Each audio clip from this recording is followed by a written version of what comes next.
to our fighter for justice, a West Oakland native born in Highland Hospital, a graduate of Oakland Technical High School, a man of the people, by the people, and for the people, Ronald B. Dellums.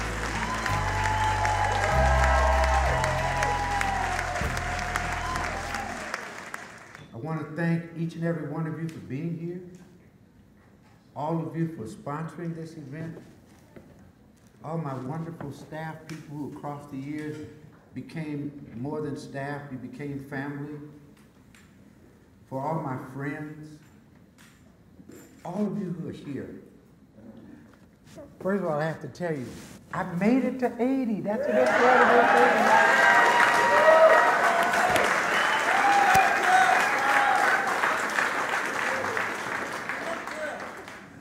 Thank you, my friend. You know, once I started to say to people, man, you don't look 80, then I started using that. Guess what? I'm 80. So whenever I wanted an ego lift, I would go, you know, I just turned 80. No way. See, I love it. Thank you. There's so many things, you know. My friend mentioned 2 black men in my life. My father, Vernie, so now you know what the V stands for. See, most people never knew, but you told them tonight. And one of my father's gifts to me was he had a photographic memory. And I didn't figure it out until I got to college. I said, damn, if I'd known that when I was in high school, I would. And C.L. Dellums, who along with A. Philip Randolph organized the first black trade union in the history of America.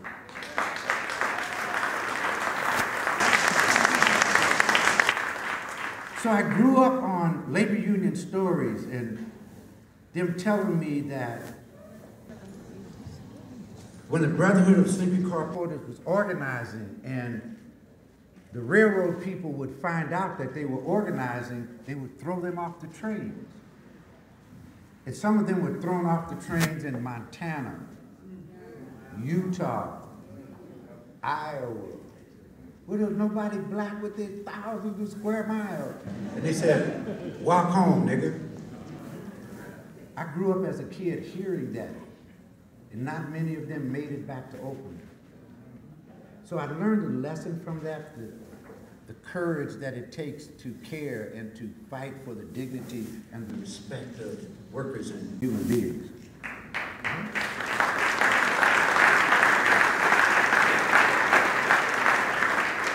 But I want to tell you about women in my life.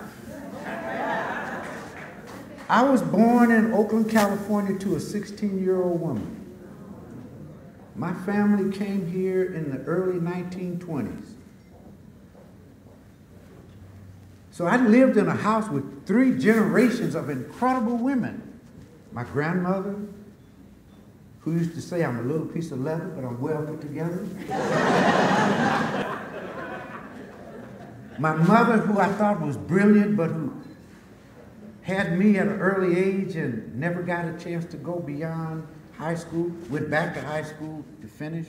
So many of her hopes and dreams and aspirations lied in me and her children, and my sister, who was tougher than me. Because you had to be pretty bad to hang out on 1014 Wood Street. And my sister was tougher than me, so I grew up. Being a feminist was easy. Because I grew up in a family of incredibly strong and incredible women. My grandmother, when I was a little kid, because I want you to know what brings me here, okay? Because I didn't just come out of a vacuum. I'm the first member of my family born out of the South. My folks are Texas, Louisiana, Mississippi. So I grew up in a Southern family. My grandmother's good old country woman from Louisiana, and I'm walking around a little kid, and she used to say, Ronnie, I don't want you to grow up to be a big old stand-up in the road. And every time she said that as a kid, I used to crack up. Just the idea, what's a big old stand-up in the road? So one day we're sitting at the kitchen table, you know, black folks in the kitchen, grandmother sitting at the table. She used to like every now and then to smoke a Lucky Strike and drink coffee. So I'm sitting across the table from Graham, and I said, Graham, you keep on telling me, excuse my voice, plus I just had some dental work. I said, why do you keep saying you don't want me to grow up and be a big old stand-up in the road? So she looked at me and she said, stand up. So I stood up. She said, where you going? I said, I don't know. She said, that's the point.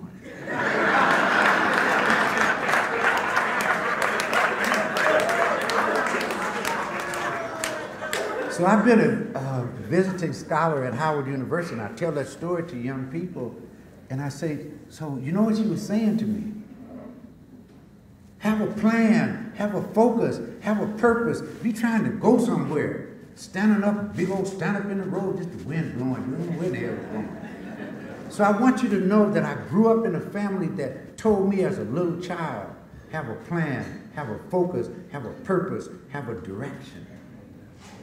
I was born in 1935 in an overtly racist society. My folks wanted to prepare me as a young black kid to be able to fight and survive and even thrive in a racist society. So as a little kid, my grandmother said, Ronnie, if you're not as good as the white dude, you're not gonna make it. And in my own little way, I'm trying to understand that. And if you're just as good as the white guy, they're gonna choose the white guy, so you're still gonna lose. So I'm walking around trying to figure that one out. So finally one day I said, Graham, how do I make it? You've got to be better.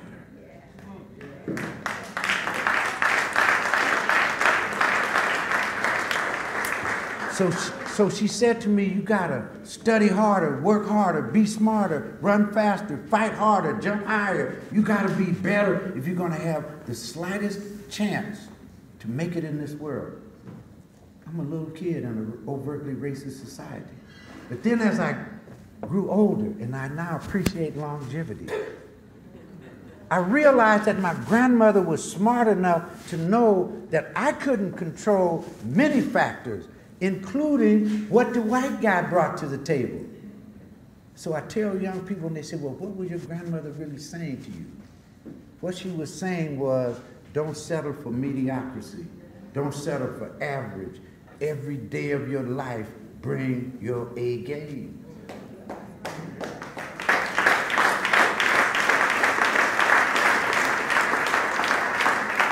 So I want you to know that I grew up in a family that drilled that into me as a young kid.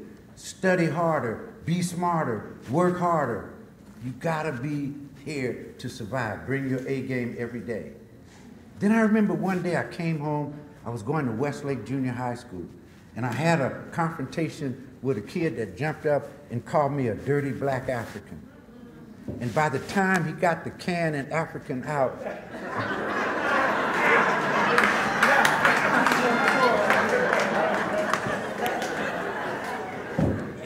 you're gonna see a side of me you never saw before. You know, West Oakland, 1014, Ronnie D jumped up. And I don't know if you've ever, and the fight started, I don't know if you've ever been in a fight, but it's almost surreal. The whole world slows down. But I'm going at this dude, right? Somebody said, the teacher's coming. So as quickly as the fight started, it ended. I couldn't wait to get on the bus and go all the way back to 1014 Wood Street, waiting for my mother to come home to tell her that I had had a racial confrontation and that I had prevailed. So my mother walks in, I said, hey, Mom, man, this dude called me a dirty black African. And I blankety blank blank. She said, wait a minute, hold it. Let me put my coat down, meet me in the living room, and let's talk about it. I knew then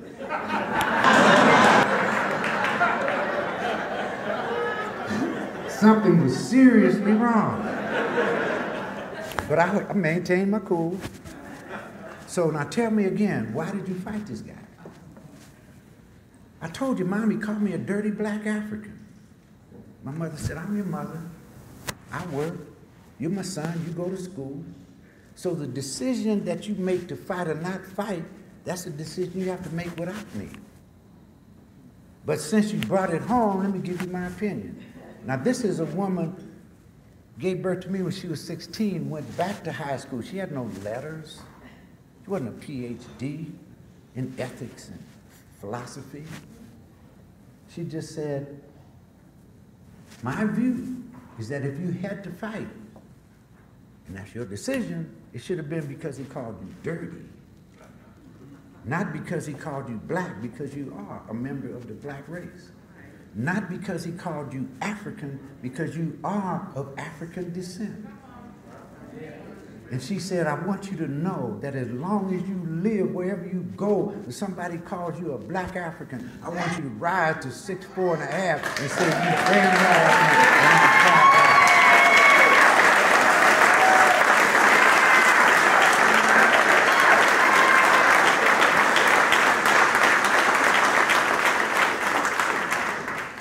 But then she said something incredible.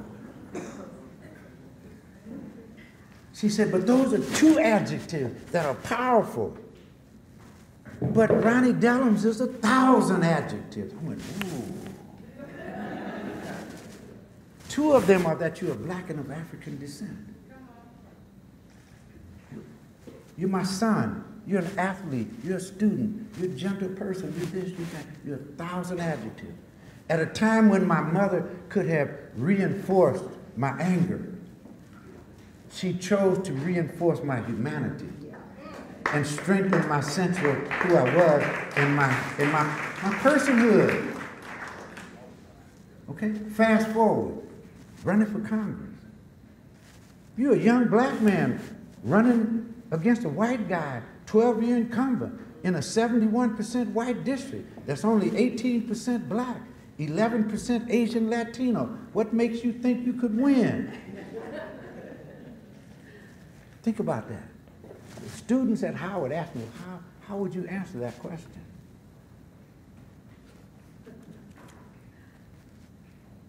Turn to the person that asked the question and say, sir, when you looked at me, you only saw one adjective. You saw my blackness. But when I was 13 years old, a beautiful black woman told me I was 1,000 adjectives. And in this district, I'm a peace activist, I'm an environmentalist, I'm a feminist, I'm a gay liberation person, I'm all of those things. And if I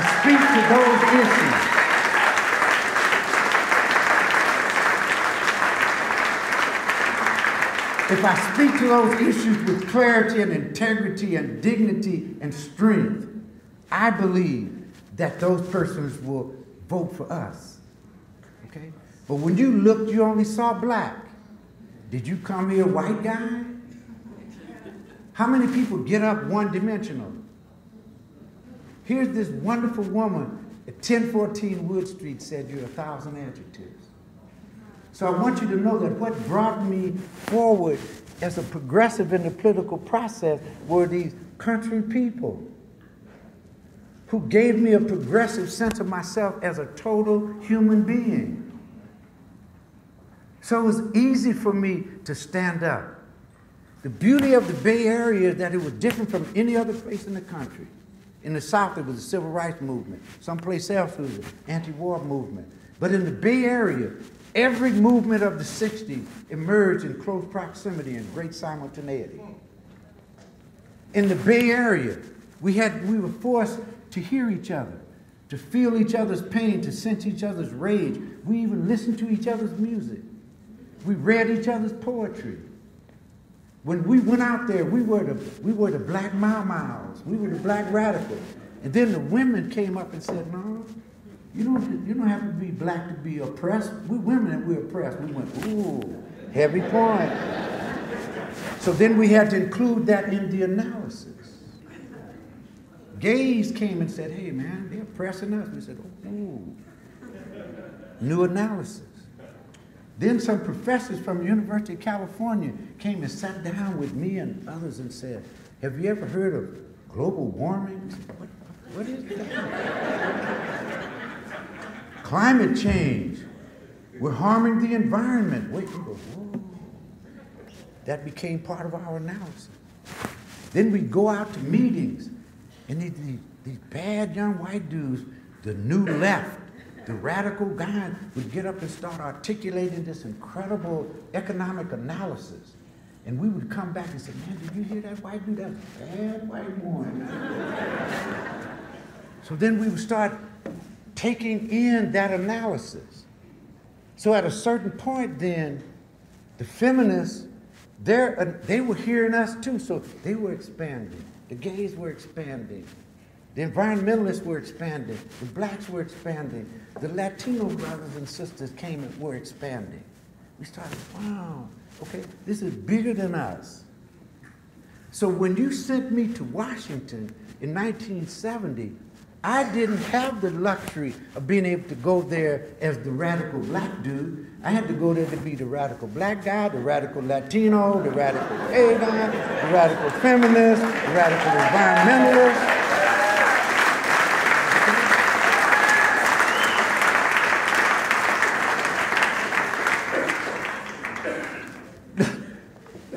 Now let me tell you how lame some of these people were when I first walked in.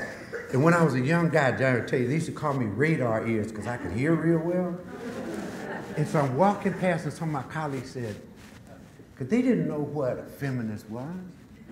So now I saw some of them go, you know they said he wasn't a feminist.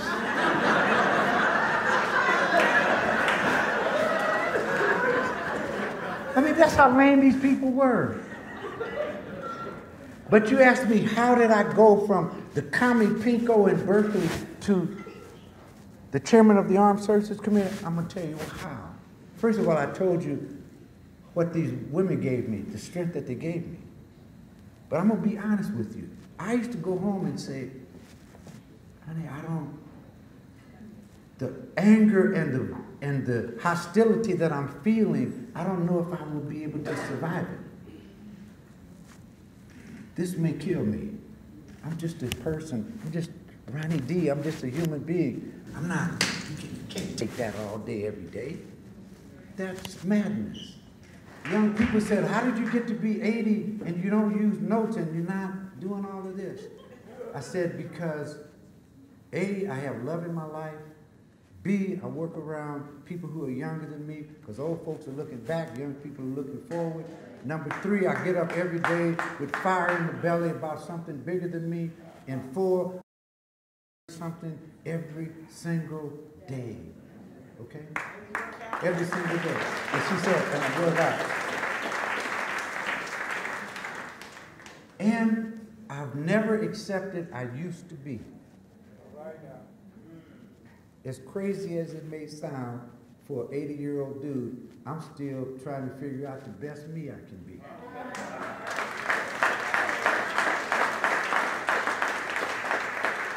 I'm still evolving. So those of you who want to go on this journey with us to continue to try to help change the world, we're going to do that. My son said, Pop, when in the hell are you going to retire? I said, when you put me in the box of the urn, walk up to the mic and say, Pop is officially retired for eternity. Until then, I'm going to live my life standing with you in partnership to change America and change the world. Thank you.